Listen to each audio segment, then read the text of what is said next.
Believe it or not, you can make puff pastry at home and you can do it in just 15 minutes. All right, the first thing I'm gonna do is I've put this slicer blade on my food processor. I'm gonna close it, because what I'm gonna do is I'm gonna use this food processor to slice some butter. All right, so I've got 1 3/4 sticks of butter that I've frozen for about 20 minutes, and I'm going to gently feed it in through the slicer blade, and this is gonna slice my butter. Ooh! All right. So transfer all your sliced butter to a plate or a bowl and pop this in the freezer while you make your dough. And I like to use a really nice butter, so buy the best you can because you're really gonna taste it in something like a puff pastry. So now you're going to attach your blade, and I'm going to add 1 1/4 cups of bread flour. And the reason I'm using bread flour is because it's much stronger. And we're gonna be rolling this quite a few times in a row, so we wanna make sure that we're using something that has a lot of gluten and it's gonna be easy to kind of roll out. And to that, I'm going to add about a teaspoon of kosher salt. And I wanna give this a quick whirl. There we go. Now, with the food processor running, I'm gonna drizzle in anywhere from 1/4 cup to 1/2 cup of cold water.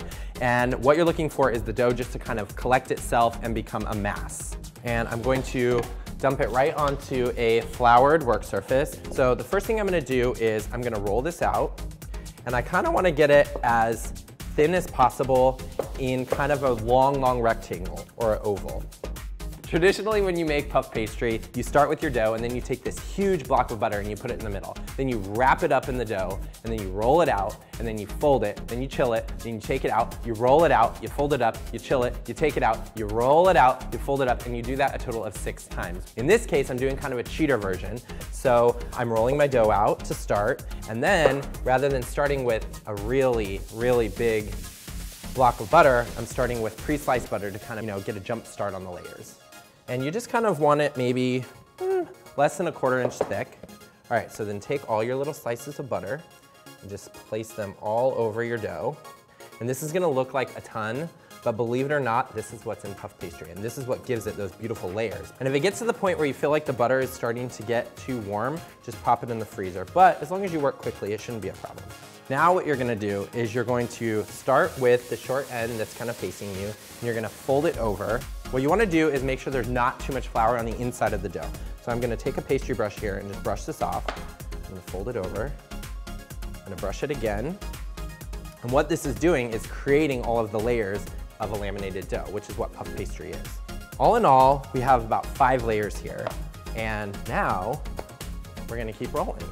So to prevent the butter from kind of squeezing out as you roll, what I like to do is just kind of start by tapping it with your rolling pin. What this does is just kind of softens it and starts to break it up, but it still keeps it in there. It still keeps it sandwiched between the layers of bread dough. I actually learned this tip from Jacques Pepin. He does it a little bit differently, but it's still the same idea. And Jacques, if you're watching, I have plenty of room at my counter here. I would love to cook with you. Once we get it to kind of the same size as it was before, then we're gonna repeat the folding process. And this is called laminating.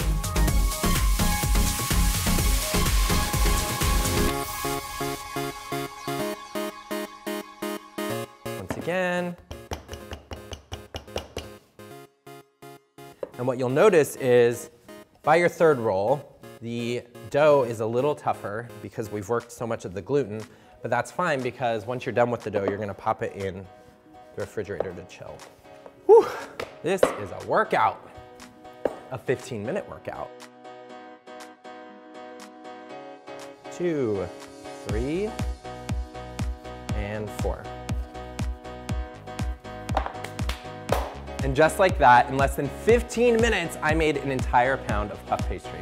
I mean, can you believe it? And just to prove it to you, I've got my handy little scale here, my kitchen scale, which I happen to call Marsha.